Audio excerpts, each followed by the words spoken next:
अब कुछ खबरें यूपी से देख लेते हैं। मुख्यमंत्री योगी आदित्यनाथ ने प्रदेशवासियों के नाम एक पत्र लिखकर नए साल 2026 के लिए विशेष संकल्प लेने का आह्वान किया। मुख्यमंत्री ने खास तौर पर युवाओं से अपील की है कि वे समाज के लिए आगे आएं और कम से कम 5 बच्चों को कंप्यूटर, आर्टिफिशियल इंटेलिजेंस और नई तकनीकों के प्रति जागरूक करें। सीएम योगी ने कहा कि वर्ष 2025 तकनीक और एआई के नए मापदंड स्थापित करने वाला वर्ष रहा, जिसे भविष्य में याद किया जाएगा। उन्होंने कहा कि उत्तर प्रदेश दूरदर्शी विकास के नए मानक गढ़ रहा है और सुशासन के जरिए वैश्विक स्तर पर अपनी मजबूत पहचान बना चुका है।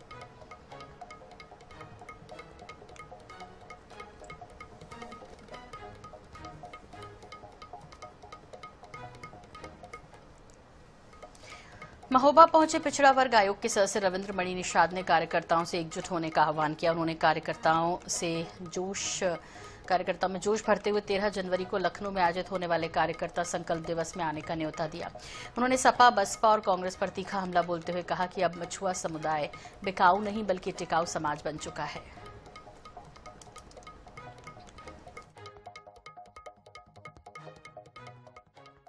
इतना बड़ा परिवर्तन हो गया कि जिस मछुआ समुदाय को लोग पियाऊं और बिकाऊं जानते थे कि ये दारू पी करके वोट देने वाला समाज है, ये मुर्गा खा के वोट देने वाला समाज है, ये तो छैकल साड़ी पे इनकी बहन बेटियां वोट दे देती हैं, उस समाज को टिकाऊ समाज बना दिया। और जो हमारा वोट ले करके हमारा ही शोषण करते थे, उनको राजनीति से बाहर का रास्ता दिखाया। वो आज सत्ता से बाहर हैं, 10 साल से सत्ता से बाहर हैं, जो हमारे समाज के ऊपर लेबल लगा करके रखे थे पियाऊं और बिकाऊं का। मथुरा में नए वर्ष पर अभिनेत्री सनी लियोनी के प्रस्तावित कार्यक्रम को रद्द कर दिया गया। ये कार्यक्रम मथुरा के द ट्रंक और ललिता ग्रैंड होटल में आयोजित होना था। कार्यक्रम को लेकर साधु संतों ने कड़ा विरोध जताया और इसे मथुरा की धार्मिक और सांस्कृतिक मर्यादाओं के खिलाफ कहा। इसके बाद सनी लियोनी के कार्यक्रम को रद्द कर दिया गया। कार्यक्रम रद्द किए जाने के बाद साधु संतों ने शासन प्रशासन को धन्यवाद दिया। तहे दिल से धन्यवाद देते हैं, क्योंकि यहाँ संतों की भूमि है। यहाँ पर संत समागम होते रहते हैं, जहाँ देखो वहाँ सत्संग होते रहते हैं। और ऐसी पावन धरा पर सनी लियोनी का आगमन और ऐसी अभद्रता फिल्म समझो या वीडियो समझो या दृश्य समझो नहीं होना चाहिए। इसलिए कैंसिल होने का बहुत बहुत धन्यवाद। सरकार को धन्यवाद देना चाहता हूँ, जिन्होंने ब्रजभूमि की मांग सनी लियोनी का जो प्रोग्राम यहाँ शामिल था उसको रद्द किया है। उसके लिए बहुत बहुत धन्यवाद उत्तर प्रदेश सरकार को। साधु संतों के विरोध करने से सनी लियोनी का मथुरा वाला प्रोग्राम कैंसिल हो गया है। हम जिला प्रशासन को धन्यवाद देना चाहते हैं। उन्होंने सख्त रूप अपनाया और साधु संतों की मांग को स्वीकार किया और सनी लियोनी के प्रोग्राम को स्थगित करवाया।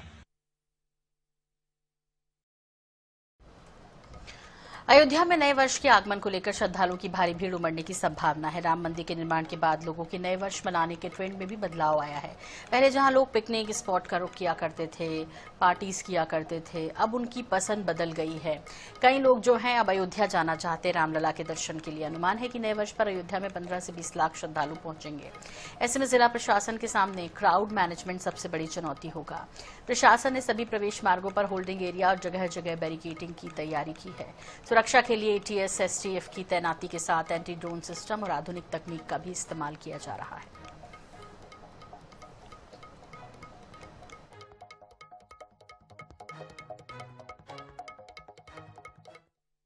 नए वर्ष को और इस समय पर जो सर्दियों की छुट्टियां चल रही हैं उसके दृष्टिगत श्रद्धालुओं की संख्या धीरे धीरे बढ़ रही है और 31 तारीख को और 1 तारीख को यहाँ पर भारी संख्या में श्रद्धालुओं का आवागमन एक्सपेक्टेड है। इसको दृष्टिगत रखते हुए पहले से ही योजना बनाई गई है। हमारे जो ट्रैफिक का प्लान है एसपी ट्रैफिक साहब द्वारा, SP city, CO Ayodhya, CO yellow zone और वहाँ के जितने भी अधिकारी हैं उनको प्लान करने के लिए बताया गया है। उनके द्वारा जो फोर्स की रिक्वायरमेंट है वो ऑलरेडी डिमांड कर ली गई है। कन्नौज में आशा कार्यकर्ताओं ने अपनी समस्याओं को लेकर कलेक्ट्रेट में प्रदर्शन किया और मुख्यमंत्री के नाम कलेक्टर को ज्ञापन सौंपा। ज्ञापन में आशा कार्यकर्ताओं ने कहा कि स्वास्थ्य विभाग द्वारा मनमाना काम तो लिया जाता है, लेकिन वेतन के नाम पर मात्र खाना पूर्ति की जाती है। उन्होंने सभी आशा कार्यकर्ताओं का वेतन 25,000 प्रतिमाह करने और सरकारी कर्मचारी घोषित करने की मांग की। एक, हमको राज कर्मचारी का दर्जा दिया जाए। दूसरा, मुझे मानदेय फिक्स किया जाए। तीसरा, हमारा जीवन बीमा किया जाए, स्वास्थ्य बीमा किया जाए, प्लस जब हम लोग जैसे अन्य अधिकारी लोग रिटायर होते हैं उनको पेंशन मिले, वो मुझे पेंशन दी जाए और अन्य इलाकों पर मेरी बहनों के लिए एक कमरा दिया। और इसी के साथ बुलेटिन में फिलहाल इतना ही, लेकिन जारी अपडेट का सिलसिला NH 24/7 पर बनी रही है हमारे साथ। नमस्कार।